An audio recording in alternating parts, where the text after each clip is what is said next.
Hey everybody, it is Thursday evening and I'm just getting here into the fish room. Got a little bit going on in here tonight, not really sure if I'm going to be able to get anything done or not, but we are going to take a real quick trip around the world. Just want to recap a little bit about what's going on. I've had a hectic day, truck's back in the shop, and so again I'm not going to have time to really sit down and do any kind of proper video about any specific topic tonight, so we can just have a quick look around the room and get everybody up to date on what's going on. My waterfall tank is probably in need of a water change. This one doesn't really need water changes too often in the sense of total dissolved solid buildup with all of the plants and everything I've got going on in this tank. I tend to draw the nitrate and the phosphate and everything like that out of the tank. The tannin builds up, and because of the real low circulation I have in this tank, the mulm and the crud and everything build up on the bottom, and it's been a little while since I've been in there with the gravel vac, and so I'll probably need to get in there and do that pretty thoroughly. Also need to get in here and just remove some duckweed, kind of look in the tank down at the bottom there and see what's going on, see if I got any more shrimp breeding or if the fish are breeding. I did have some guppies in there and they may be producing some offspring. I don't know, we'll have to wait and find out as we go around the room. My Creeping Jenny that I put in here, collected this out at the reservoir over the summer, and it was in a nice shady location. It never really got any direct sun, and it's been thriving and doing really well in here up until very recently. I knew it was getting too much sun, you can tell, or too much light I should say. You can tell how small the leaves are, and I mean they're tiny compared to the size of the leaves when I brought it home, and that's just because it's getting so much light. It doesn't need, if you think of the leaves as solar panels, it simply doesn't need these big solar panels because it's getting way more light than it's used to. And now we've gone so far that it's actually starting to brown and dry up, and again that's indicative of I'm just overlighting it. And so I don't know, we'll have to wait and see how that goes. It's kind of the end of the summer, it's too late to go out really and get any more, so we'll see what happens. Anyway, I'm gonna turn this light off here just so it's a little less of a glare around the rest of the room. We'll turn this other light off there. Not a whole lot going on around the rest of the room. That's why this is going to be a fairly brief trip around the world. Like I said, I got other stuff I got to get done this evening anyway. This is my 29 Miscellaneous. Not a lot going on in here. I did a water change recently, got the glass nice and cleaned up, and of course I got all the tannin stained water out of there and got it looking nice and clear and pretty. You can see everybody clean and clear. I shot a video not too long ago, my loaches down there in the bottom. That was a fun one to watch. Loaches are always interesting fish to observe. Again, not much going on in my 29 Miscellaneous. My 55-gallon gourami tank, I just did a big water change the other day. In fact, I did a couple of big water changes the other day, and I got the nitrate down from very, very dark red all the way down to very, very orange. So it was below the red color. It was down into officially being an orange color on the test a few days ago, so we're probably up into the red again already. This tank's not super heavily stocked at first appearance, but it's got more fish in it than you realize, and the fish on the bottom, some of them are larger than you realize. I've got that big striped Raphael, and I've got a fairly significant red-tailed loach that lives under that big piece of wood there on the end. We don't see it very often, but it is in there, and it is a significant sized loach, so that does add quite a bit to the bio load. You can see how late I'm getting in here in the afternoon. Everybody's already ready for dinner, banging up against the glass thinking I'm in here to feed them because it is almost feeding time already. Other than that, not a lot going on. I do want to get in, I failed to mention that on this one when I did the water changes, the flow coming out of the filter was very low, and even though I cleaned out the filter and everything, we've still got a reduced flow. It's not terrible, but it is reduced, and therefore I believe that we probably need to get in there and clean out the impeller and all that. So when I get around to doing that, we will get that on video, because I've never done it before. I've never pulled one of those Sun filters apart and cleaned the impeller and all that. So I'm gonna figure out how to do that. We'll get that on video. I'll show everybody how easy that is to do, etc. And this, of course, is just a good look at why you can't have soft, tender plants in the same tank as a gourami. they just sit and munch on the roots or the leaves or whatever all day long. The gouramis will really just tear the plants up. So moving on to my 55. Oh, not a lot going on in here. There's the little face of my South American bumblebee catfish. I've got to say, once I moved it to this tank, I've seen it more in the last month than I've seen in the last 5 years of having it. So I do get to see it in the morning a lot of times when I come in and turn the lights on. It's out and about, like darting and dashing back to its hidey hole. Or it will simply be kind of in the position you see it now. When the lights come on, it'll just kind of back up and, you know, scooch back into its little cave. It's unusual to see it with its face sticking out this early in the evening. It's only about 8 o'clock. And I usually don't see that until pretty much, you know, around the time the lights are getting ready to go out, around 10 o'clock in the evening. I usually turn them out. So that's the only real change in this tank. I will also point out that it was not long ago that I discovered a little bit of that green cyanobacteria in the far corner of the tank, and slowly but surely, if you look around in there, all the stuff on the glass is not what I'm talking about. That's just regular old grunge. I'm talking about that really bright green stuff. There's a good example of it. You want to talk about bright green, look at it all. That's that cyanobacteria again. And it started out as just a little patch in this corner, and now you can see it's spread all over the rocks, it's spread all over the plants, and now it's all through this tank too. So this tank will be getting its first ChemiClean treatment.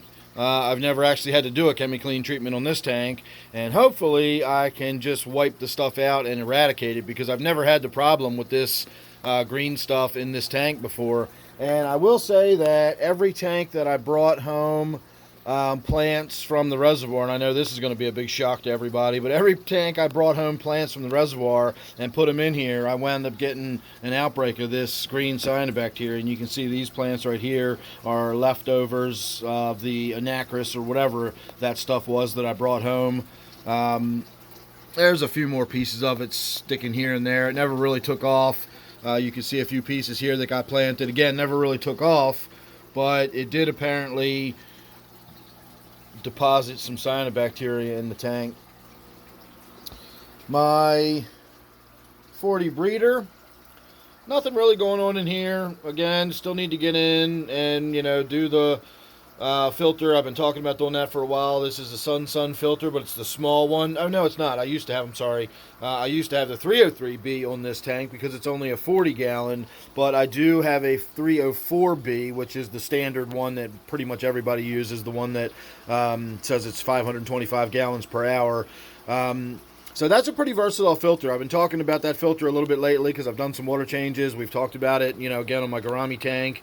And so I've got the same Sun filter on this tank at 40 gallons as I have on my 55 gallons and as I have right here on my 125 gallons. So this has the same filter as that 40-gallon tank we were just looking at. I don't have two of them on this tank or anything. I've got one Sun filter on this tank, and it is the same size filter. It's the exact same filter as I have on this tank.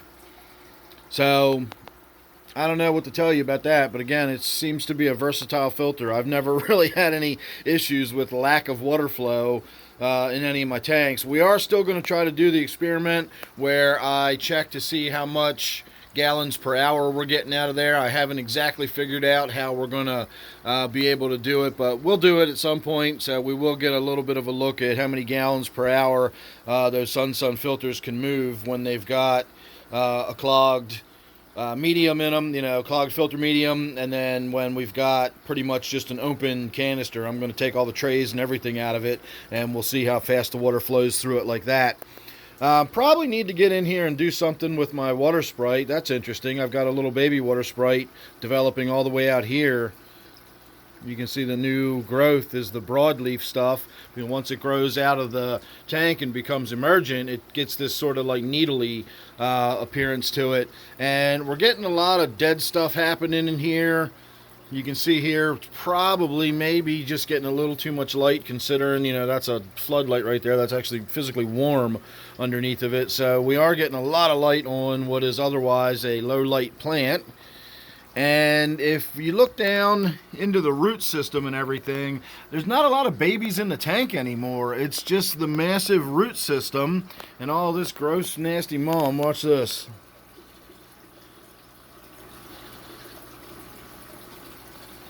So that's what just sort of collects on the roots, and I'm sure it's great for the plant. I'm sure the plant is just soaking the nutrients out of that. But as far as making my tank dirty, you know, just all the fish have to do is swim through that or get excited and kick it up, and then the tank looks like that. So this is another one that needs to get in there. I need to do some gravel vacuum from time to time. The mulm tends to collect in this tank. It's really heavily stocked. I've got big fish in it. And of course, with all that woodwork and everything in there breaking down constantly, you know, the nitrate, the phosphate, all that kind of stuff is just going through the roof in this tank. Although I doubt the phosphate is very high in this tank. The phosphate's primarily going to come from fish food, not really the plants breaking down or the wood breaking down. That comes predominantly from, or nitrate is predominantly what you're going to get from the organics breaking down like that. Phosphate's going to come from the fish food that you put in there, and that is simply going to come in the form of phosphorus in the food, and as it gets processed, it'll become, you know, various phosphates once it's in the tank. So moving on, my snail tank finally got some maintenance. Not a lot to talk about. It's just my snail tank. It's nice and cleaned up now.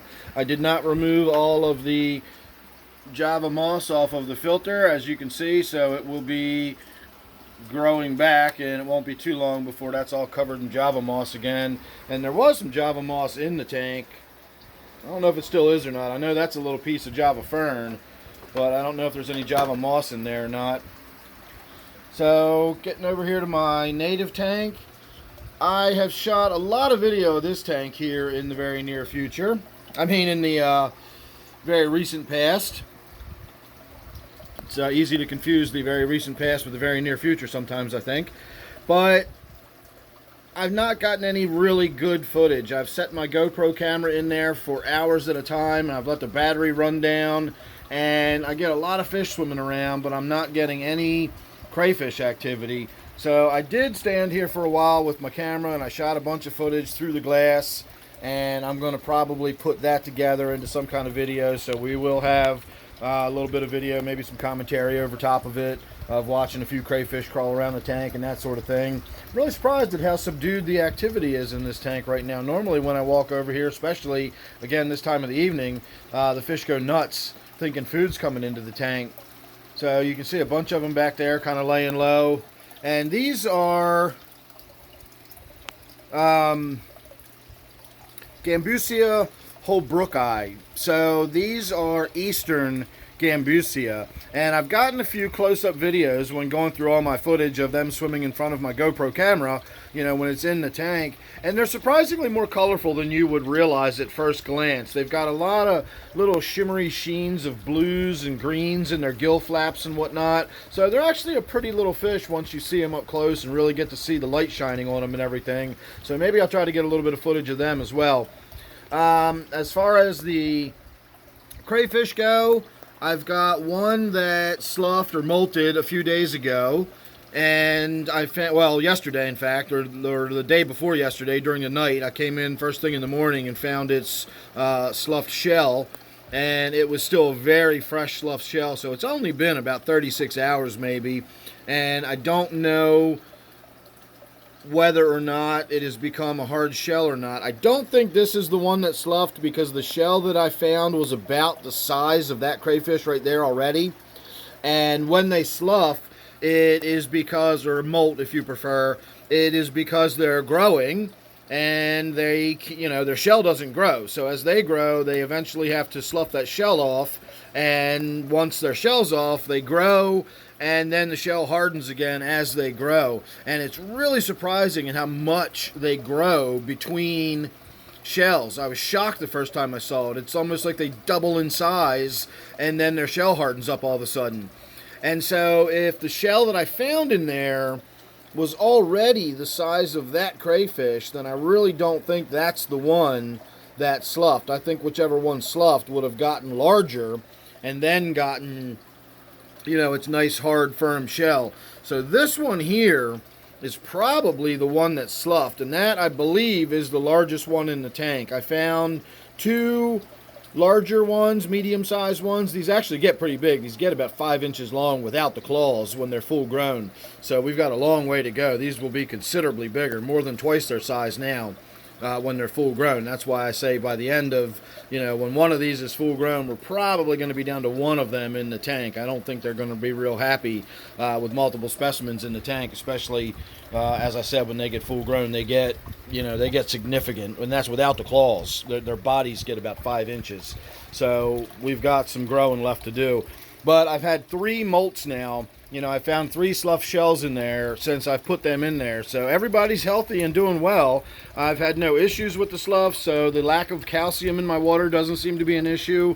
I feel that as long as they get plenty of calcium in their diet, then they don't need the calcium in their water necessarily, and that seems to be the case. In fact, I came to that conclusion because the water I collected them from, and all the water around here, whether it's out at the reservoir or in my local stream, groundwater, spring water, it's really, really, really soft water around here. I have no iron, I have no magnesium, I have no calcium, none of that stuff in my water, and yet the crayfish just do fine and they thrive around here, and I think that's because they get plenty of calcium in their diet.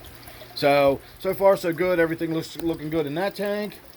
This tank, not so much. Need to get in here and really do some maintenance on this one. We definitely need to do chemi-clean treatment on this one.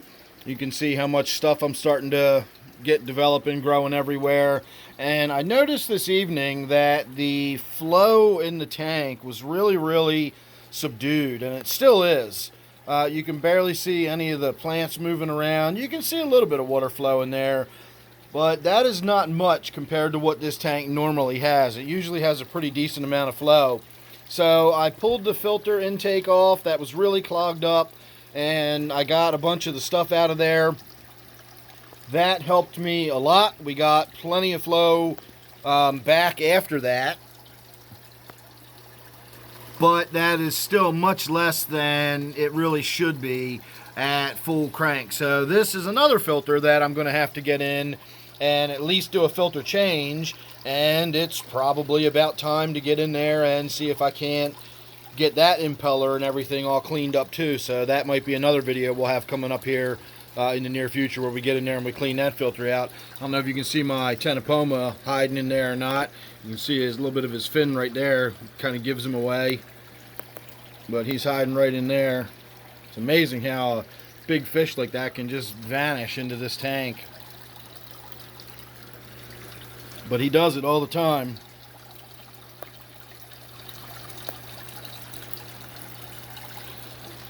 So that's about all that's going on in here. I'm not having any issues with any of the fish except for my loach.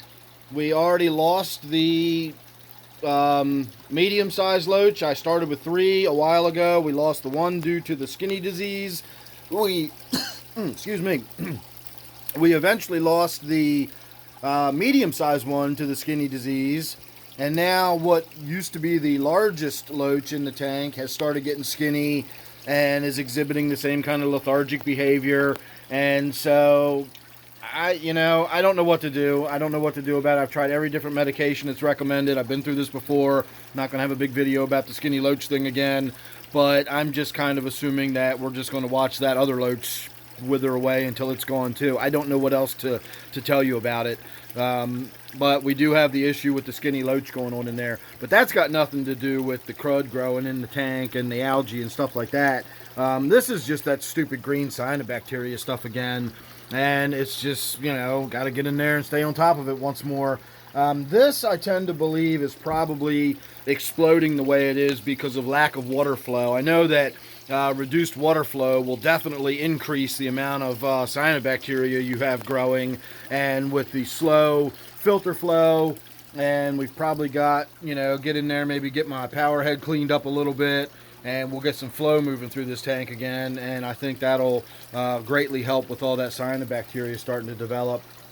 And then this tank, of course, is my little cyanobacteria machine tank. I don't think I've got a lot of issue with the cyanobacteria in this tank at the moment. You can see a little bit of the sort of green cruddy stuff growing down there. Most of this, especially the stuff you see on the glass, is algae. And then in here, I've got some of this kind of stuff. And this is like a mix of green hair algae with some cyanobacteria mixed in with it. This is just kind of cruddy, gross stuff that grows in this tank too. And this is probably my most problematic tank when it comes to having to clean that stuff out of here. Don't know why, but I often have to get in here and do a chemi-clean treatment. I probably do more chemi-clean treatments on this one tank than all my others combined every year. This one probably gets 3 or 4 treatments a year, whereas a lot of my other tanks might get 1 or none per year. So this is, due for another treatment. Again, not really sure what's going on, with the possible exception of that's not a lot of current flowing around this tank. And then you look at all of the plants and everything that are in there, and that slows the amount of water flow down even further. And you wind up with a situation where you just don't have much water flow at all in the tank, and that just sets you up for having cyanobacteria growing. Of course, having a outdoor floodlight inches above the tank shining straight down on it is, way more light than your average aquarium normally gets, and that of course always helps for growing a bunch of green stuff in your tank. So moving on to my Brackish tank. This one needs a water change and filter change. I honestly don't even remember the last time I got in and changed the filter. Not really much else going on in here. I did plant some of that hydrilla is what it's called. I think I called it anacris before, but there's a big bunch of it right there doing well. I put a bunch of guppies in this tank. They seem to be doing well. I don't know how many I put in to start with, so I don't know if any have been eaten or not, or any have lost, we survived or not. But it seems like about as many as I put in there are still swimming around. I put maybe 8 or 10 of them in there, something like that, and it seems like we've got about that many still going on, swimming around in there. Butterbean's doing well, doesn't seem to be bothered by his new tank mates, and everything is just ticking over like a clock in this tank, with the exception of needing to get in there and do a filter change and water change. But other than that, everything is doing well in Butterbean's tank. So that's about it. We've made it all the way around the world. It was a little longer than I expected, but all things considered, I think we got around there pretty quickly. So thanks for watching. Make sure you subscribe. You don't want to miss anything I got coming up. Hopefully within the next few days, I'm going to get in here and have one of my days where I just chow through a bunch of tanks and get a bunch of work done. And we'll try to get some of that stuff on video, and I'll get you all caught up to date on the progress we make as we make it. So thanks for watching. Make sure you're subscribed. Don't forget, this one here is my 29 Miscellaneous. Hope you enjoyed, and I'll see you real soon in the next one.